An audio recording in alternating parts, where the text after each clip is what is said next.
Hi hello welcome to జోష్ kesari studios. అందరూ ఎలా ఉన్నారండి? సో మన లైఫ్ లో 99% గొడవలకు కారణం అది భార్య భర్తల్లో అవ్వచ్చు, కుటుంబంలో అవ్వచ్చు, స్నేహితుల మధ్య అవ్వచ్చు, ఏ రిలేషన్ లో అన్నా, ఏ బంధంలో అయినా మూడో వ్యక్తి వల్ల గొడవలు వస్తాయన్నమాట. ఆ మూడో వ్యక్తి ఎవరు? పుల్లలు పెట్టేవాళ్ళు. మన లైఫ్ లో అక్కడ ఇక్కడ అక్కడ అని పుల్లలు పెడుతూ ఉంటారే, లేనిపోని కూడా ఒక మాటకి 4 మాటలు, వాళ్ళకు నచ్చిన మాటలు దానికి జత చేర్చి చెప్తూ ఉంటారే చెప్పుడు మాటలు. వాళ్ళ వల్ల 99% భార్యాభర్తల మధ్య గొడవలు, కుటుంబంలో గొడవలు, ఫ్రెండ్స్ మధ్య గొడవలు, ఇలాగా గొడవలకి కారణమవుతూ ఉంటారు. సో అలాంటి పుల్లలు పెట్టే వాళ్ళకి ఏ విధంగా దూరం వహించాలి, మనం ఏ విధంగా వాళ్ళ నుంచి మనల్ని మనం కాపాడుకోవాలనే విషయం గురించి ఈ వీడియోలో తెలుసుకుందాం. సో ఈ చెడు మాటలు చెప్పే వాళ్ళు ఎలా ఉంటారంటే, ఫర్ ఎగ్జాంపుల్ ఒక కుటుంబంలో అత్త కోడళ్ళు బాగానే ఉంటారు, బాగానే అన్యోన్యంగా బాగానే ఉంటారు. కానీ ఈ మూడో వ్యక్తి వచ్చేసి అత్త నిన్ను ఇలాంటి మాటలంది, నిన్ను చెడ్డగా చిత్రీకరిస్తుంది, వేరే వాళ్ళ దగ్గర ఇన్ని మాటలంది, నీ గురించి ఇలా అంది అలా అందని చెప్పి ఆవిడేదో ఒక మాట అంటే ఆ మాటకి 4 మాటలు కలిపి కోడల దగ్గరకు మోస్తారు.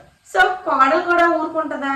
నన్ను ఇలా అంటారా అలా అంటారా అని చెప్పేసి ఈవిడ ఒక 4 మాటలు అంటే ఆ 4 మాటలకి ఇంకో 4 మాటలు యాడ్ చేసి మళ్ళీ అత్త దగ్గర చెప్తారు. ఆవిడ బాగానే ఉంటుంది, ఆవిడ అత్త దగ్గర ఆవిడ క్యారెక్టర్ గుడ్గానే నిరూపించుకుంటుంది మంచిదానిలాగా, కోడల దగ్గర కూడా ఆవిడ క్యారెక్టర్ మంచిగానే నిరూపించుకుంటుంది.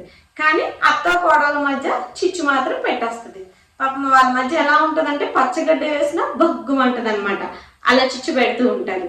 సో ఇలా చిచ్చు పెట్టే వాళ్ళ నుంచి ఎలా తప్పించుకోవాలి? బేసిక్గా మనకి ఏంటంటే, ఎవరైనా మన గురించి వేరే వాళ్ళు అన్నారు అని చెడు మాటలు చెప్పినప్పుడు మనం ఆలోచించాం. ఫస్ట్ ఆఫ్ ఆల్ వాళ్ళు అని ఉంటారా, అనకుండా ఉంటారా అని మనం ఆలోచించాం. ఎందుకంటే అంత ఇంకిత జ్ఞానం మనకు ఉండదన్నమాట. ఎవరైనా మనల్ని చెడుగా అన్నారనేసరికి, అది మనం చెయ్యని విషయాలకి చెడుగా అన్నారనేసరికి మనం చాలా రియాక్ట్ అయిపోతూ ఉంటాం, కోపం వచ్చేస్తూ ఉంటుంది అనమాట. నన్ను అన్నారా, ఎందుకు అన్నారు, నేను చేయలేదే, ఎందుకు అనాల్సి వచ్చింది అని చెప్పి మనం రియాక్ట్ అయిపోతాం.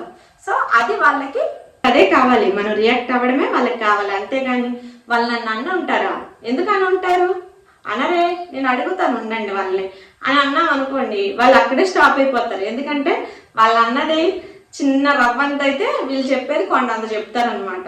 సో మనం అలా అన్నాం, వాళ్ళు అన్నారా అనేసరికి ఆలోచించకుండా అవునా నన్ను అనేసారు, అలా ఎందుకు అన్నారు, ఇలా ఎందుకు అన్నారు, అది ఇదని చెప్పి బాధపడిపోతూ ఉంటాము. సో మనకంత ఇంకేత జ్ఞానం ఉండదన్నమాట. మనం అంత ఆలోచించాం. ఎవరైనా మన గురించి బ్యాడ్గా మాట్లాడారు అనేసరికి ఆవేశంగా రియాక్ట్ అయిపోతూ ఉంటాం.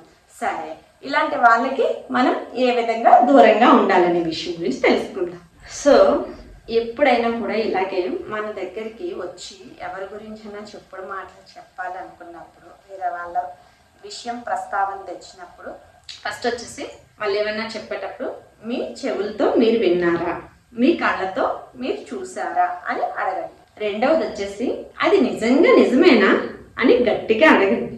మూడోది వచ్చేసి ఇప్పుడు మీరు చెప్పే విషయం వల్ల నాకు ఏమన్నా ఉపయోగం ఉంటుందంటారా, అంటే నేను జీవితంలో ఏమైనా మంచి కలుగుతుందా, నాకు నేనేమన్నా మంచిగా ఉపయోగించుకోగలను, ఆ విషయాన్ని నాకు ఉపయోగపడుతుందా, మంచి విషయమైనా, దానివల్ల నేను బాగుపడతానా అని చెప్పేసి అడగండి. ఈ 3 విషయాలు అడిగినప్పుడు చెప్పుడు మాట చెప్పే వాళ్ళకి అవును అని చెప్పే ధైర్యం ఉండదు. ఎందుకంటే ఫస్ట్ ఆఫ్ ఆల్ వాళ్ళకి అర్థమవుతుంది వాళ్ళు చెప్పేది అబద్ధమని మనకి తెలుసు. రెండవది వచ్చేసి ఒకవేళ వాళ్ళు చెప్పేది మనం విన్నా మళ్ళీ తిరిగి ఎవరి గురించి అయితే చెప్పారో వాళ్ళని వీళ్ళు చెప్పారు అని చెప్పి మనం అడుగుతామని భయం ఉంటుంది. మూడోది వచ్చేసి వాళ్ళు ఏం చెప్పినా మనం వినడానికి రెడీగా లేము అని అర్థమవుతుంది.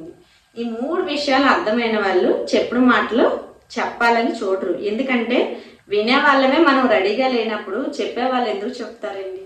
సో ఎప్పుడైనా ఎవరైనా ఎవరి గురించి అయినా చెడుగా చెప్పాలనో లేకపోతే చెప్పుడు మాటలు మొయ్యాలనో పుల్లలు పెట్టాలని చూసినప్పుడు మనకు అర్థమవుతూ ఉంటుంది.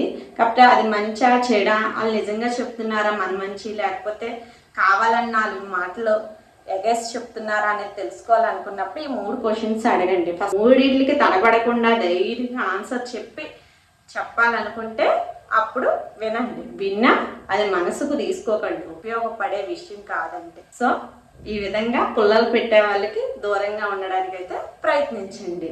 అలాంటి వాళ్ళని దూరంగా ఉంచితే మన ఫ్యామిలీస్లో కానీ మన రిలేషన్స్లో కానీ చాలా వరకు హ్యాపీగా ఉండొచ్చు.